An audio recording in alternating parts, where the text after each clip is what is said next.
Baik, assalamualaikum warahmatullahi wabarakatuh. Semangat pagi, anak-anak sekalian.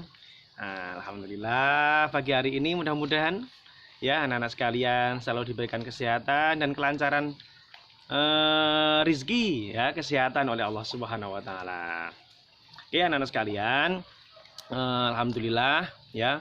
Sepertinya beberapa hari ini memang kondisi cuacanya sangat sangat bersahabat sekali. Kalau banyak orang mengatakan tidak bersahabat, tapi kita upayakan selalu berhusnudzon ya kepada Allah Subhanahu wa taala untuk selalu berprasangka baik. Apapun yang diberikan oleh Allah kepada kita, itu kita harus berprasangka baik. Entah itu panas, itu pasti ada hikmahnya.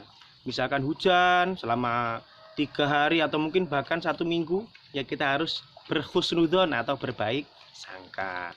Oke ya, anak-anak sekalian, kemarin kita sudah mempelajari banyak hal di pelajaran kelas 4 ini tentang tema 1 ya, indahnya kebersamaan. Hari ini kita akan mempelajari tentang sifat-sifat perambatan bunyi. Nah, anak-anak sekalian, di sekitar kita itu tentunya banyak sekali suara-suara atau bunyi-bunyi, mulai dari bunyi musik ya, atau mungkin bunyi suara burung, atau mungkin buat suara kendaraan, sepeda motor, mobil dan sebagainya. Itu semua bisa kita dengar melalui telinga kita atau kedua telinga kita ini.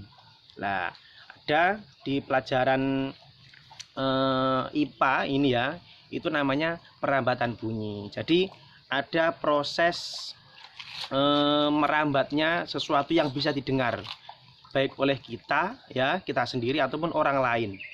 Itu dikatakan perambatan bunyi. Jadi bunyi itu merambat, kalau kita tahu yaitu merambat dari satu titik ke titik yang lain.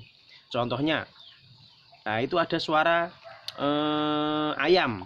Kan ayamnya ada di jauh sana, tetapi bisa kita dengar lah, itu karena proses merambatnya bunyi.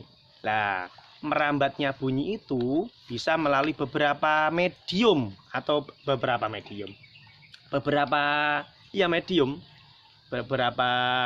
benda ya. Contohnya perambatan bunyi itu melalui udara. Nah, seperti misalkan le, do, lah, mendengar suara panggilan orang tua kita, maka kita mendengarnya dan menjawabnya nggih dalem. Nah, kemudian mungkin pas ketemu anak-anak di luar, ketemu dengan Pak Bay, assalamualaikum. Nah, pas Pak Bay naik sepeda, itu anak-anak menyapanya assalamualaikum, lah didengar oleh Pak Bay, itu kemudian dijawab oleh Pak Bay waalaikumsalam. Itu berarti bunyi itu merambat melalui udara. Ada lagi bunyi merambat melalui benda padat ya, benda padat seperti kita pada saat di bangku sekolah. Dulu waktu kita masih masuk normal, itu kan ada bangku, biasanya ada teman kita yang tidur, nah, kemudian di sebelahnya di bangku yang sama itu digaruk-garuk kruk begitu. Nah, itu biasanya terdengar suara atau getaran bagaimana begitu. Itu namanya proses perambatan. Atau mungkin pas kita memukul bangku, memukul benda-benda padat yang lainnya, kita dengar lah, itu namanya proses perambatan bunyi melalui benda padat.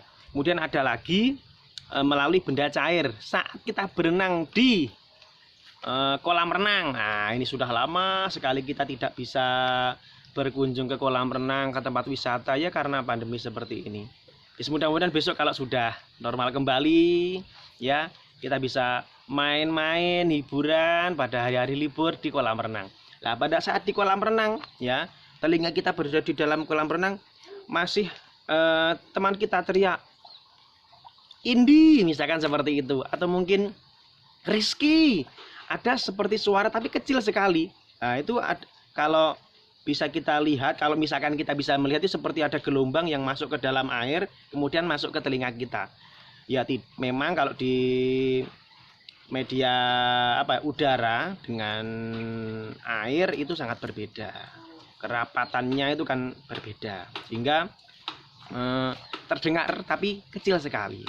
Lah, suara yang bisa kita dengar oleh telinga manusia itu ya, kalau di bahasa pelajaran ilmu pengetahuan alam itu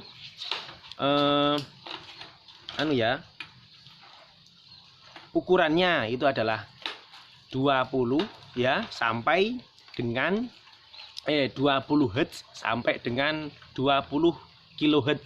Nah, jadi kalau Hz itu adalah ukuran untuk mengukur suara ya, sumber suara. Kalau berat kan bisa gram, kilogram seperti itu kan ya. Nah, kalau panjang itu kan menggunakan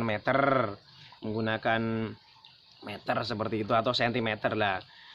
Kita untuk kali ini kita menggunakan Hz, H kemudian Z seperti itu membacanya Hz. Lah kilohertz nah itu ya berarti KHZ. Tuh seperti itu anak sekalian. Itu yang bisa didengar. Jadi antara 20 Hz ya sampai dengan 20 kHz. Nah, itu namanya ultrasonik. Ayo coba dicatat ya, dicatat atau diingat-ingat. Ya nanti kalau Pak B salah ya ditegur ya, dibenahi. Sama-sama belajar, Pak B juga belajar. Jadi istilahnya itu namanya adalah ultrasonik. Ada satu lagi itu namanya infrasonik. Infrasonik itu suara yang di bawah di bawah dari 20 Hz. Jadi sangat kecil sekali, tidak bisa kita dengar. Mungkin yang bisa mendengar ya hanya beberapa hewan-hewan itu mungkin bisa mendengar ya, bisa mendengar seperti semut. Nah, kita kan tidak bisa mendengar suara semut atau kita tidak bisa mendengar suara kura-kura lah, karena sebenarnya mereka itu memiliki suara tetapi frekuensinya itu tidak bisa kita dengar ya, karena di bawah 20 Hz seperti itu ya anak sekalian. Ya nanti sambil dibuka lagi pelajarannya.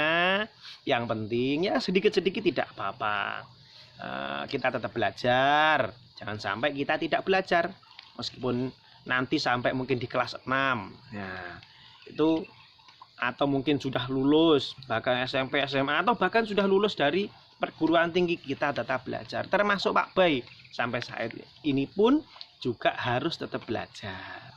Ya, materi pagi hari ini itu dulu tentang perambatan bunyi. Perambatan bunyi bisa melalui melalui udara, benda padat dan benda cair. Kemudian frekuensinya adalah yang bisa kita dengar namanya ultrasonik. Itu adalah ukurannya 20 Hz sampai 20 kHz. Ya, yang infrasonik, infrasonik itu adalah di bawah 20 Hz. Oke, seperti itu. Ya, anak-anak sekalian, materi hari ini mudah-mudahan kita selalu diberikan kesehatan, kelancaran dan sukseslah ya, seperti itu. Terima kasih. Mohon maaf atas segala kekurangan.